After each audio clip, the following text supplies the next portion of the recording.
A mighty hand reached out and shoved Rip, sweeping him through space like a dust mote. He clutched his propulsion tube with both hands and fought to hold it steady. He swiveled his head quickly, searching for Santos, and saw the corporal a dozen rods away. From the far horizon of the asteroid, the incandescent fire of the nuclear blast stretched into space, turning from silver to orange to red as it cooled.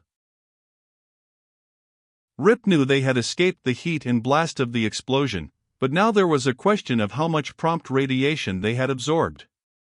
During the first few seconds, a nuclear blast sprayed gamma radiation and neutrons in all directions. He and Santos certainly had gotten plenty. But how much? His lower-level colorimeter had long since reached maximum read, and his high-level dosimeter could be read only on a measuring device. Meanwhile, he had other worries. Radiation had no immediate effect. At worst, it would be a few hours before he felt any symptoms. As he sized up his position and that of the asteroid, he let out a yell of triumph. His gamble would succeed.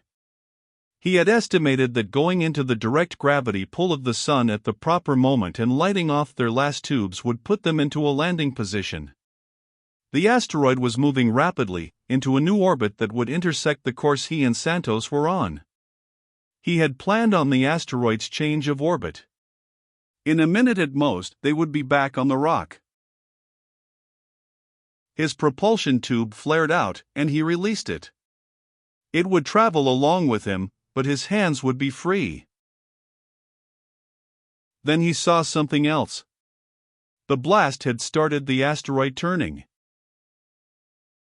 He reacted instantly. Turning up his communicator, he yelled, "Koa!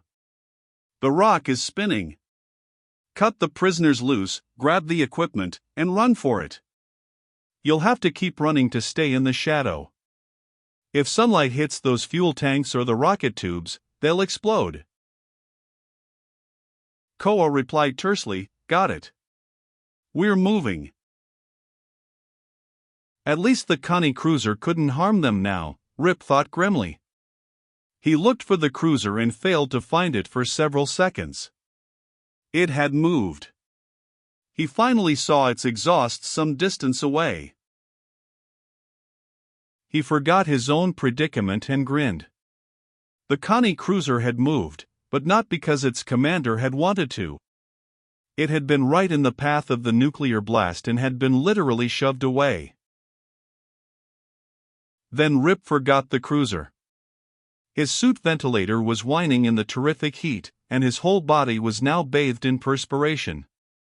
The sun was getting them. It would be only a short time until the ventilator overloaded and burned out.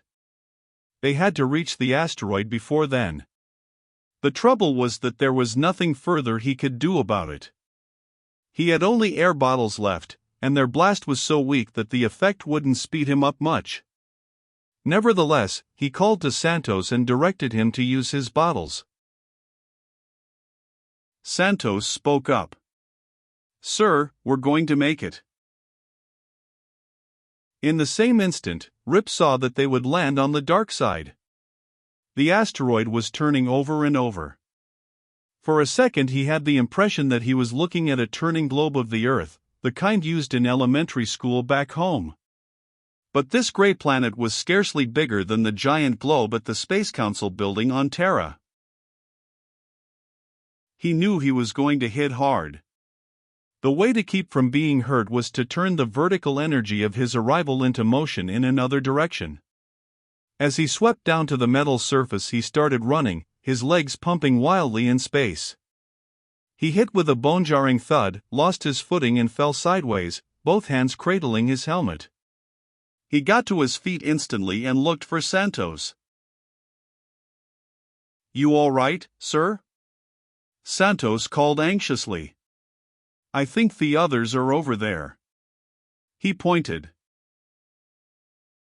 "We'll find them," Rip said. His hip hurt like fury from smashing against the unyielding metal, and the worst part was that he couldn't rub it. The blow had been strong enough to hurt through the heavy fabric and air pressure, but his hand wasn't strong enough to compress the suit. Just the same, he tried.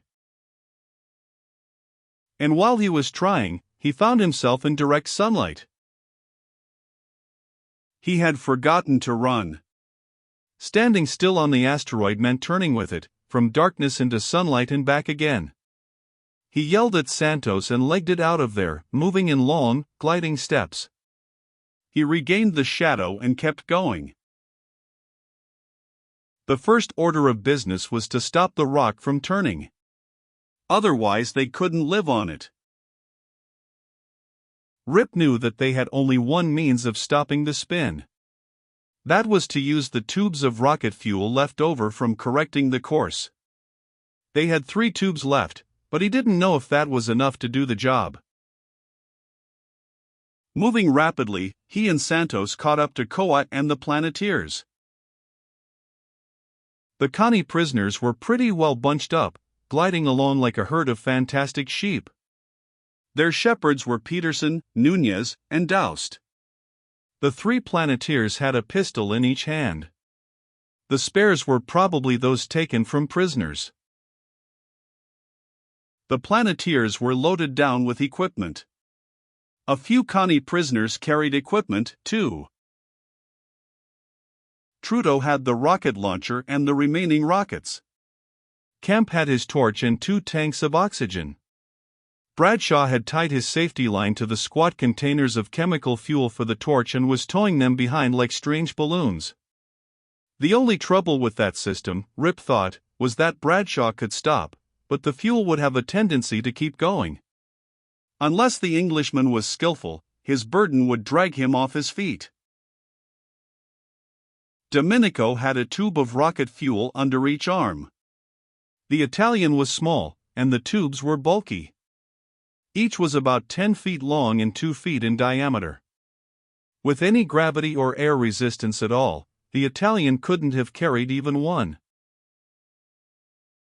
Santos took the radiation detection instruments and the case with the astrogation equipment from Koa. Rip greeted his men briefly, then took his computing board and began figuring. He knew the men were glad he and Santos had made it. But they kept their greetings short. A spinning asteroid was no place for long and sentimental speeches. He remembered the dimensions of the asteroid and its mass. He computed its inertia, then figured out what it would take to overcome the inertia of the spin. The mathematics would have been simpler under normal conditions, but doing them on the run, trying to watch his step at the same time, made things a little complicated. He had to hold the board under his arm, run alongside Santos while the new sergeant held the case open, select the book he wanted, open it and try to read the tables by his belt light, and then transfer the data to the board. His ventilator had quieted down once he got into the darkness, but now it started whining slightly again because he was sweating profusely. Finally he figured out the thrust needed to stop the spin. Now all he had to do was compute how much fuel it would take.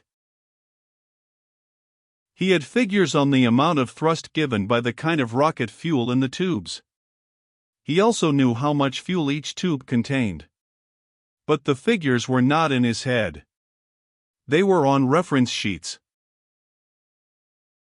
He collected the data on the fly, slowing down now and then to read something, until a yell from Santos or Koa warned that the sunline was creeping close.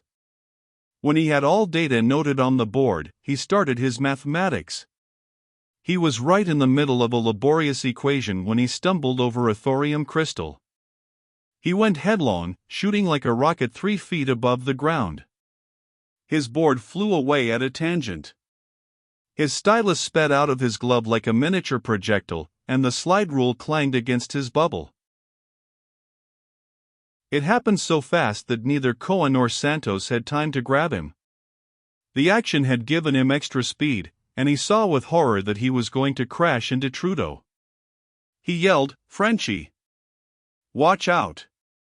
Then he put both hands before him to protect his helmet. His hands caught the French Planeteer between the shoulders.